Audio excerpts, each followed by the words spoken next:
Chapter 3. Ross stood cautiously against the wall of his darkened room, his head turned toward the slightly open door. A slight shuffling sound had awakened him, and he was now as ready as a cat before her spring. But he did not hurl himself at the figure now easing the door farther open. He waited until the visitor was approaching the bunk before he slid along the wall, closing the door and putting his shoulders against it. "What's the pitch?" Ross demanded in a whisper.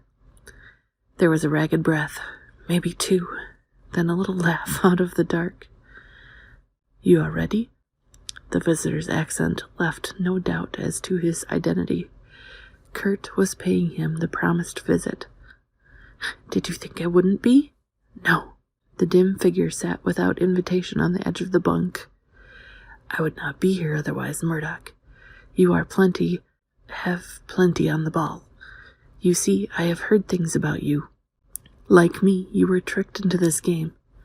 Tell me, is it not true that you saw Hardy tonight?" "You hear a lot, don't you?" Ross was non-committal. "I hear, I see, I learn more than these big mouths, like the Major with all his do's and don'ts. That I can tell you. You saw Hardy. Do you want to be a Hardy? Is there any danger of that?" "Danger," Kurt snorted.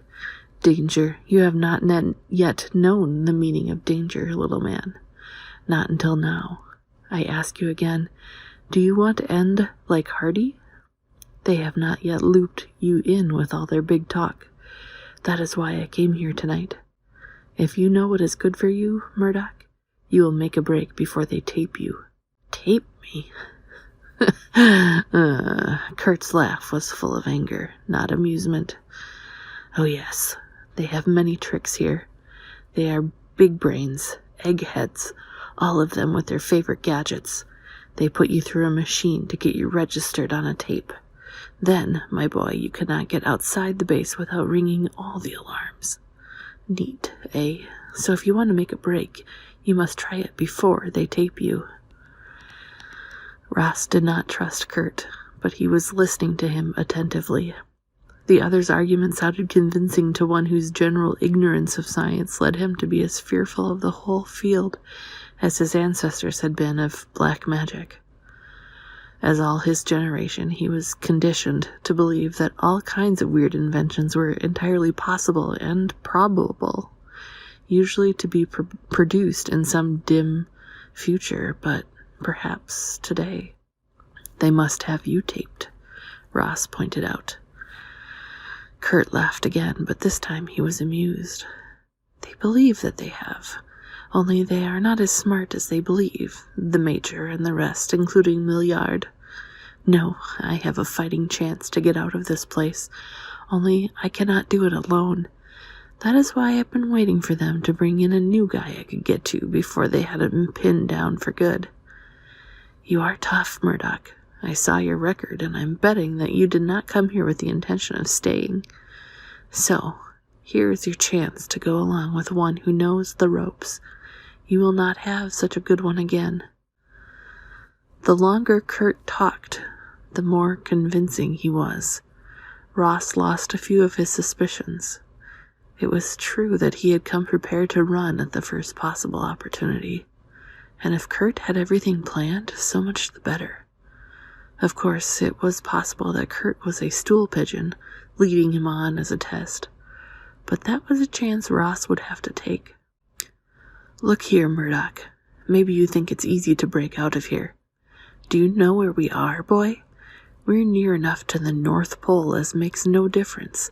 Are you going to leg it back some hundreds of miles through thick ice and snow? A nice jaunt if you make it. I do not think that you can, not without plans and a partner who knows what he is about." "And how do we go? Steal one of those atom jets? I'm no pilot, are you?" "They have other things besides AJs here. This place is strictly hush-hush. Even the AJs do not set down too often for fear that they will be tracked by radar. Where have you been, boy? Don't you know the Reds are circling up around here? These fellows watch for red activity, and the Reds watch them. They play it under the table on both sides. We get our supplies overland by cats. Cats? Snow sleds, like tractors, the other answered impatiently. Our stuff is dumped miles to the south, and the cats go down once a month to bring it back. There's no trick to driving a cat, and they tear off the miles. How many miles to the south? Inquired Ross skeptically. Granted, Kurt was speaking the truth. Travel over an Arctic wilderness in a stolen machine was risky, to say the least. Ross had only a very vague idea of the polar regions, but he was sure that they could easily swallow up the unwary forever. Maybe only 100 or so, boy, but I have more than one plan, and I'm willing to risk my neck. Do you think I intend to start out blind? There was that, of course. Ross had early sized up his visitor as one who was, first of all, interested in his own welfare. He wouldn't risk his neck without a definite plan in mind. Well, what do you say, Murdoch? Are you with me or not? I'll take some time to chew it over. Time is what you do not have, boy. Tomorrow they will tape you. Then, no over the wall for you. Suppose you tell me your trick for fooling the tape, Ross countered. That I cannot do, seeing as how it lies in the way my brain is put together. Do you think I can break open my skull, hand you a piece of what is inside? No. You jump with me tonight, or else I must wait to grab the next one who lands here. Kurt stood up. His last words were spoken matter-of-factly, and Ross believed he meant exactly what he said. But Ross hesitated. He wanted to try for freedom, a desire fed by his suspicions of what was going on here. He neither liked nor trusted Kurt, but he thought he understood him, better than he understood Ash or the others.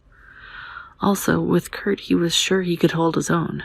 It would be the kind of struggle he had experienced before. Tonight, he repeated slowly. Yes, tonight. There was new eagerness in Kurt's voice, for he sensed that the other was wavering. I have been preparing for a long time, but there must be two of us. We have to take turns driving the cat. There can be no rest until we are far to the south. I tell you, it will be easy. There are food caches arranged along the route for emergencies. I have a map marked to show where they are. Are you coming? When Ross did not answer at once, the other moved closer to him. Remember, Hardy? He was not the first, and he will not be the last. They use us up fast here. That is why they brought you so quickly. I tell you, it is better to take your chance with me than on a run. And what is a run? So they have not briefed you. Well, a run is a little jaunt back into history. Not nice, comfortable history such as you learned out of a book when you were a little kid. No, you are dropped back into some savage time before history. That's impossible. Yes? You saw those two big blonde boys tonight, did you not? Why do you suppose they sport those braids? Because they are taking a little trip into the time when he-men wore braids and carried axes big enough to crack a man open. And Hodaki and his partner. Ever heard of the Tartars? Maybe you have not, but once they nearly overran most of Europe. Ross swallowed. He now knew where he had seen braids pictured on warriors. The Vikings and Tartars, yes, that movie about someone named Khan, Genghis Khan. But to return into the past was impossible. Yet, he remembered the picture he had watched today with the wolf slayer and the shaggy-haired man who wore skins. Neither of these was of his own world. Could Kurt be telling the truth? Ross's vivid memory of the scene he had witnessed made Kurt's story more convincing. Suppose you get sent back to a time where they do not like strangers, Kurt continued. And then you are in for it. That is what happened to Hardy, and it is not good. Not good at all. But why? Kurt snorted. That they do not tell you until just before you take your first run. I do not want to know why, but I do know. that I am not going to be just sent into any wilderness where a savage may run a spear through me just to prove something or other for Major John Calgary's, or for Milliard either. I will try my plan first. The urgency in Kurt's protest carried Ross past the wavering point. He, too, would try the cat. He was only familiar with this time and world. He had no desire to be sent into another one. Once Ross had made his decision, Kurt hurried him into action. Kurt's knowledge of the secret procedures at the base proved excellent. Twice they were halted by locked doors, but only momentarily, for Kurt had a tiny gadget, concealed in the palm of his hand, which had only to be held over a latch to open a recalcitrant door. There was enough light in the corridors to give them easy passage, but the rooms were dark, and twice Kurt had to lead Ross by the hand, avoiding furniture or installations with the surety of one who had practiced that same route often. Murdoch's opinion of his companion's ability underwent several upward revisions during that tour, and began to believe that he was really in luck to have found such a partner. In the last room, Ross willingly followed Kurt's orders to put on the fur clothing Kurt passed to him. The fit was not exact, but he surmised that Kurt had chosen as well as possible. A final door opened, and they stepped out into the polar night of winter. Kurt's mittened hand grasped Ross's, pulling him along. Together they pushed back the door of a hangar shed to get at their escape vehicle. The cat was a strange machine, but Ross was given no time to study it. He was shoved into the cockpit. A bubble covering settled down over them, closing them in, and the engine came to life under Kurt's urging. The cat must be traveling at its best pace, Ross thought. Yet the crawl, which took them away from the mounted snow covering the base, seemed hardly better than a man could make afoot. For a short time, Kurt headed straight away from the starting point, but Ross soon heard him counting slowly to himself as if he were timing something. At the count of 20, the cat swung to the right and made a wide half circle, which was copied at the next count of 20 by a similar sweep in the opposite direction. After this pattern had been repeated for 6 turns, Ross found it difficult to guess whether they had ever returned to their first course. When Kurt stopped counting, he asked, "Why the dance pattern?" "Would you rather be scattered in little pieces all over the landscape?" the other snapped. "The base doesn't need fences 2 miles high to keep us in, or others out. They take other precautions. You should thank fortune we got through that first minefield without blowing—" Ross swallowed, but he refused to let Kurt know that he was rattled. "So it isn't easy to get away, as you said." "Shut up!" Kurt began, counting again, and Ross had some cold, apprehensive moments in which to reflect upon the folly of quick decisions and wonder bleakly why he had not thought things through before he leaped. Again they sketched a weaving pattern in the snow, but this time the arcs formed acute angles. Ross glanced now and then at the intent man at the wheel. How had Kurt managed to memorize this route? His urge to escape the base must certainly be a strong one. Back and forth they crawled, gaining only a few yards in each of those angled strikes to right or left. "Good thing these cats are atomic-powered," Kurt commented during one of the intervals between minefields. "We'd run out of fuel otherwise." Ross fought down the impulse to move his feet away from any possible contact point with the engine. These machines must be safe to ride in, but the bogey of radiation was frightening. Luckily, Kurt was now back to a straight track with no more weaving. "We are out," Kurt said with exultation. But he added no more than just the reassurance of their escape. The cat crawled on. To Ross's eyes, there was no trail to follow, no guideposts, yet Kurt steered ahead with confidence. A little later, he pulled to a stop and said to Ross, "We have to drive turn and turn about. Your turn." Ross was dubious. "Well, I can drive a car, but this? It is foolproof." Kurt caught him up. "The worst was getting through the minefields, and we are out of that now. See here? His hand made a shadow on the lighted instrument panel. This will keep you straight.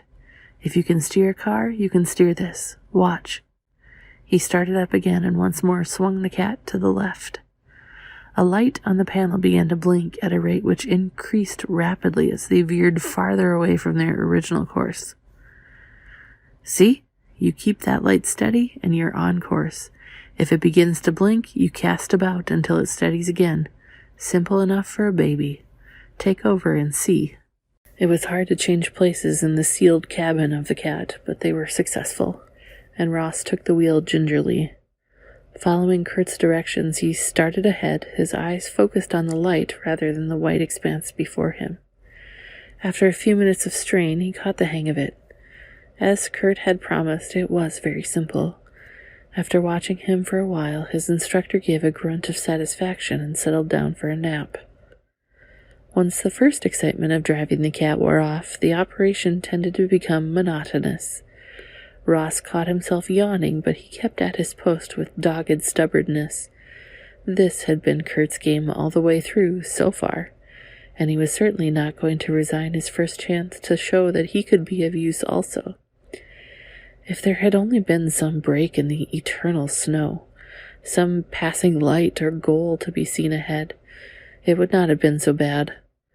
Finally, every now and then, Ross had to jiggle off course just enough so that the warning blink of light would alert him and keep him from falling asleep. He was unaware that Kurt had awakened during one of those maneuvers until the other spoke. "Your own private alarm clock, Murdoch? Okay, I do not quarrel with anyone who uses his head, but you had better get some shut-eye or we will not keep rolling." Ross was too tired to protest. They changed places and he curled up as best he could on his small share of seat.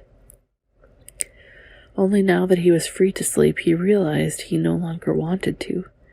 Kurt must have thought Ross had fallen asleep, for after perhaps 2 miles of steady grinding along, he moved cautiously behind the wheel. Ross saw by the trace of light from the instrument panel that his companion was digging into the breast of his parka to bring out a small object with which he held against the wheel of the cat with one hand, while with the other he tapped out an irregular rhythm. To Ross, the action made no sense, but he did not miss the other's sigh of relief as he restored his treasure to hiding once more, as if some difficult task was now behind him. Shortly afterward, the cat ground to a stop, and Ross sat up, rubbing his eyes. "What's the matter? Engine trouble?" Kurt had folded his arms across the wheel. "No, it's just that we are to wait here." "Wait? For what? Calgary's to come along and pick us up?" Kurt laughed. "The Major? How I wish that he would arrive presently. What a surprise he would receive. Not 2 little mice to be put back into their cages, but the tiger cat, all claws and fangs." Ross sat up straighter. This now had the bad smell of a frame with himself planted right in the middle. He figured out the possibilities and came up with an answer which would smear Ross Murdoch all over any map. If Kurt were waiting to meet friends out here, they could only be of one brand. For most of his short life, Ross had been engaged in a private war against the restrictions imposed upon him by a set of legal rules to which something within him would not conform. And he had, during those same years filled with attacks, retreats, and strategic maneuvering, formulated a code of rules by which to play his dangerous game. He had not murdered, and he would never follow the path Kurt took. To one who was supremely impatient of restraint, the methods and aims of Kurt's employers were not only impossibly fantastic and illogical, they were to be opposed to the last ounce of any man's energy. "Your friends late?" He tried to sound casual. "Not yet, and if you now plan to play the hero, Murdoch, think better of it." Kurt's tone held the crack of an order, that note Ross had so much disliked in the Major's voice. "This is an operation which has been most carefully planned and upon which a great deal depends. No one shall spoil it for us now."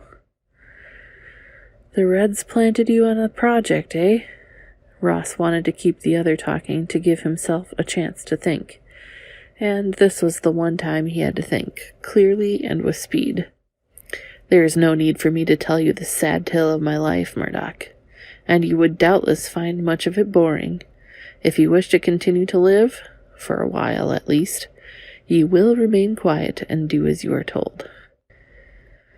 Kurt must be armed, for he would not be so confident unless he had a weapon he could now turn on Ross.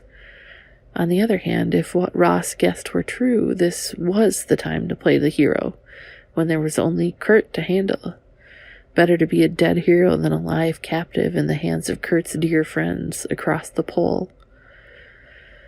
Without warning, Ross threw his body to the left, striving to pin Kurt against the driver's side of the cabin, his hands clawing at the fur ruff bordering the other's hood, trying for a throat hold. Perhaps it was Kurt's overconfidence which betrayed him and left him open to a surprise attack. He struggled hard to bring up his arm, but both his weight and Ross's held him tight. Ross caught at his wrist, noticing a gleam of metal. They threshed about, the bulkiness of the fur clothing hampering them. Ross wondered fleetingly why the other had not made sure of him earlier.